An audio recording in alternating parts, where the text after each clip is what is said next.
check your Halloween candy out of fear that somebody may have done something to it, poisoned you, maybe put a razor blade in it, or even a staple. But what if the person who was supposed to check your candy and protect you was the person who ended up killing you?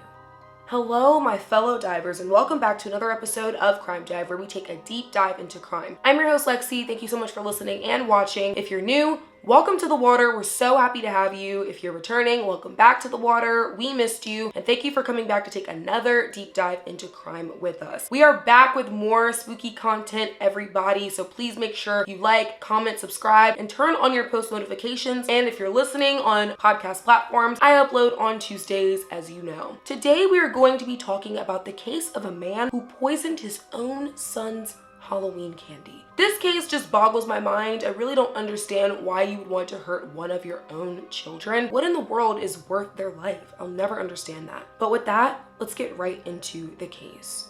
In 1974, a man named Ronald Clark O'Brien lived in a small town called Deer Park, which was only 20 minutes outside of Houston, Texas. He lived there with his family, his wife Danae, his daughter Elizabeth, and his son Timothy. Ronald worked as an optician in town, and he was very into his Baptist faith. He even participated in the choir at his church, and people said that he was all around just a pretty nice, average family man. And as most dads do, he took his children trick-or-treating on Halloween night of 1974. And he decided to take Elizabeth and Timmy, his son and his daughter, and they went trick-or-treating with another family from church, as well as another little boy from church who they also knew. So they decided to go to the home of the family in their neighborhood because they had a better neighborhood. It was a little bit safer, it's a little bit bigger. So they said, you know what, we're gonna go here and trick-or-treat. So they're just trick-or-treating like normal, walking around the neighborhood, when all of a sudden they come across a house that has the lights off. Now, when a house has the lights off, you can assume that they're not handing out candy. But the group decided to knock on the door anyway, just to make sure. And when they did, as expected, nobody answered. So the group decides to start walking away, except for Ronald. He says, you know what, guys, you go ahead, I'll catch up with you. I'm gonna keep trying this house with the lights off that didn't answer. So they're like, okay, you know, do you. So the kids and Ronald's friend Jim continue to go through the neighborhood trick-or-treating, when Ronald catches up with them a little bit later, and he hands each one of the children a pixie stick. And he said, I finally got the house to answer, and they handed me these pixie sticks. Now the crazy part is the pixie sticks were actually stapled shut. Clearly, somebody already opened them and tampered with them. But I guess in the 70s, you didn't really think about those things, but I feel like that's the writing on the wall. Like, if you're getting candy that's stapled shut, it's pretty clear that somebody already opened it. It looked pretty sketchy, but Ronald still decided to hand out these pixie sticks to the kids, including his own. And they took them, continued to go trick-or-treating, but it actually started to rain, so they ended up wrapping up their night early. Ronald, Elizabeth, and Timmy head home to figure out what they got and start eating some of their candy, as all kids do. As soon as you get home, you want to start getting into your candy. That's what I always did. I love Halloween. I used to love trick-or-treating. And I have a sweet tooth, like really, really bad. I was the kid where as soon as I got home, I had to start eating my candy. Now, of course, Timothy and Elizabeth, they wanted to eat their candy right away. And Ronald was encouraging them, hey, eat the pixie stick. I mean, it's right here. But Elizabeth said, I don't really want it. I kind of just want to eat this piece of candy instead. So Ronald says, hey, Timothy, how about you eat your pixie stick? And Timothy's like, sure. But he couldn't get it open because of the staple. So Ronald helped him and he opened it for him. And as soon as Timothy ate the pixie stick, he noticed that it tasted very, very bitter. Now, if you've had pixie sticks before, they're supposed to taste really sweet. It's literally a tube of sugar, so it shouldn't taste bitter at all. And Ronald says, hold on, let me go get you some Kool-Aid to wash it down and wash the taste out of your mouth. So he goes to get Timothy some Kool-Aid, washes it down, but as soon as he does that, Timothy runs to the bathroom and immediately starts throwing up. Ronald runs into the bathroom to figure out what's going on and tries to help his son, when all of a sudden, Timothy collapses in his father's arms. Now, Ronald's terrified. He doesn't know what to do because his son is now unconscious, so he decides to call 911. Timothy's rushed to the hospital, but unfortunately, it was too late. And at the age of only 8 years old, Timothy passed away. Now, he passed away within an hour of eating this pixie stick. There was nothing wrong with him throughout the night. So it definitely looked pretty sketchy as to why this happened. An autopsy report was done on Timothy, and it was found that he had enough cyanide in his system to kill 2 grown men. Now remember, he's only 8 years old. It was pretty clear that the pixie stick he ate was laced with cyanide, and this was clearly done intentionally. People in the area were absolutely terrified to hear that a child had been poisoned by Halloween candy and actually died. This sent everybody into a panic, and some parents were even throwing out all of their kids' Halloween candy because they just didn't want to risk it. Now, because Timothy was actually killed by a pixie stick being poisoned, police were going around telling everybody to throw out any pixie sticks that you got from any house, no matter what, until they figured out where they came from. And that's what people did. Remember that night, Ronald handed out a pixie stick to each kid. He handed out 5, 2 for his own children and 3 for the other children. Of course, police had to track down all of these pixie sticks and find them before these other children met the same fate as Timothy. Luckily, they were able to track down each kid before they ate the pixie stick. But one kid, they barely saved. They couldn't get a hold of his family because Ronald could not remember the kid's name. And when they finally did get a hold of his family, his parents immediately went to the child's Halloween candy and tried to find the pixie stick, but they couldn't. So they ran up to his room after he had already gone to bed for the night. They looked in his bed and they found their son asleep, holding the pixie stick unopened. Turns out he was trying to open the pixie stick, but he couldn't quite get it because of the staple. So he fell asleep trying. His parents immediately took the pixie stick from him and gave it to police. Talk about perfect timing. Police ended up collecting all the pixie sticks to see what was in them and figure out what killed Timothy. And they found that there was actually no pixie candy in them at all. It was all cyanide. And whoever did this wanted to make sure that he killed his victims. Police, of course, had to go to Ronald and figure out which house he got these pixie sticks from so we could figure out who was going around poisoning children's Halloween candy. And they take Ronald back to the neighborhood that he went to, and they're walking around with him to see if they could jog his memory. But he couldn't remember which house it was. Now this struck police as odd because remember I said it was raining that night, so they didn't go to a lot of houses. So we're like,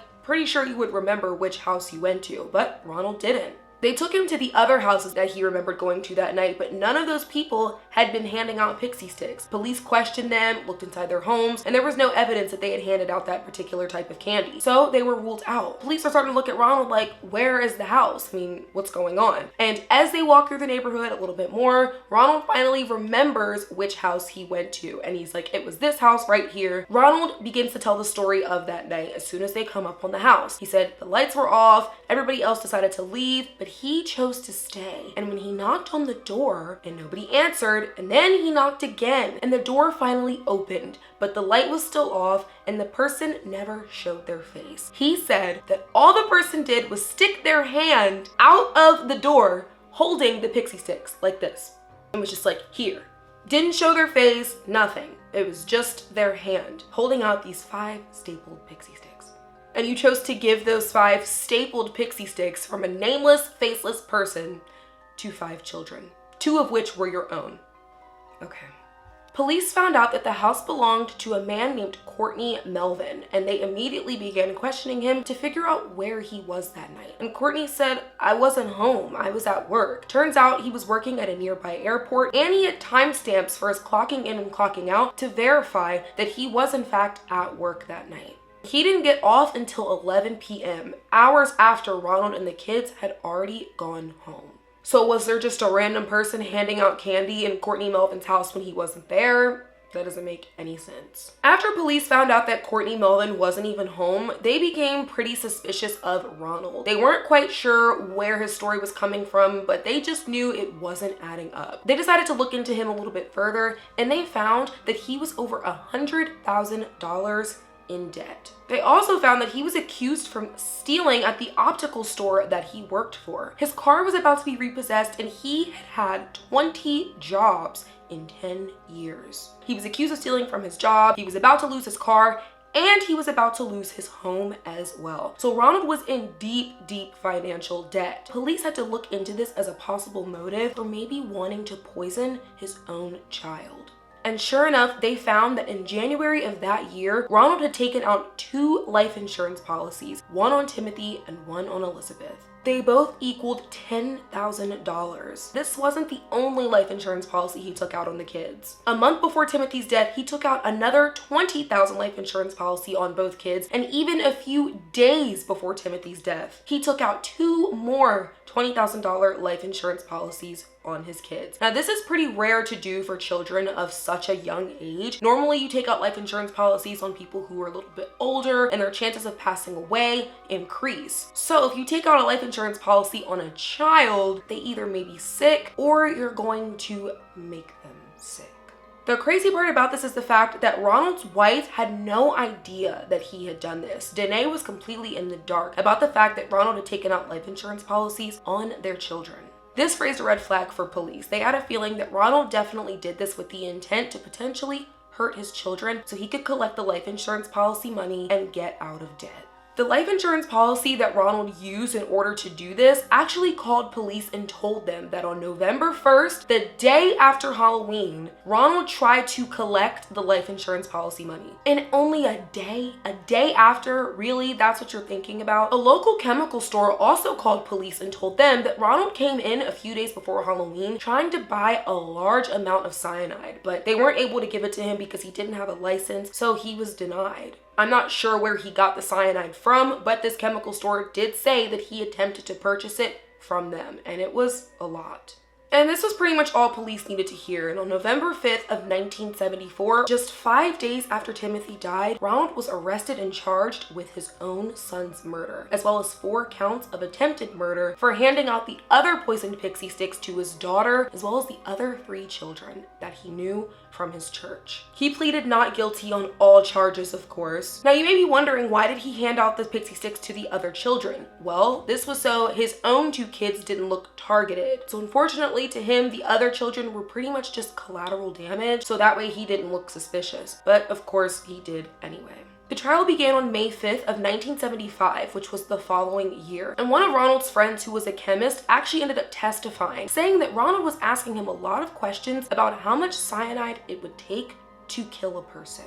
And he was also trying to figure out where he could get it and how much of it would take and when they could take it and what he could put it in. He was just becoming very interested in the idea of poisoning someone, but nobody knew that he was planning to poison his own son. His sister and his brother-in-law also came forward and said that at the funeral, Ronald was behaving very strangely. He kept talking about what he was going to do with the life insurance policy money that he collected from Timothy's death, which was just so weird. Like, why are you thinking about that at your son's funeral? He was saying how he was going to go on vacation, he was going to buy this, he was going to buy that. He was so worried about how he was going to spend the money instead of the fact that his son was gone. And a lot of people said that they just remember this as being very, very odd. After a month of testimonies, the trial ended. And on June 3rd, 1975, after only a 45-minute deliberation, Ronald was found guilty on all charges. A short deliberation is usually not a good sign for the defendant. That pretty much means the jury has already made up their mind before they even went in there, but they had to go in as a formality and just make sure they were all on the same page.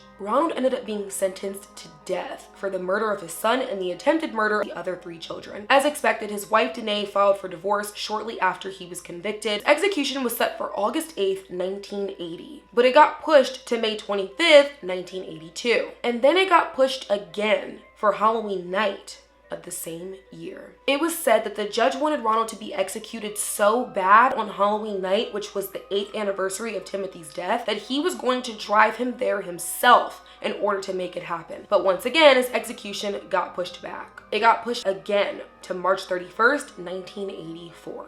Now, this was done so that way Ronald could appeal his sentence and get another chance, but he was still found guilty. His appeal was thrown out, and he ended up finally being executed on that day at the age of 39.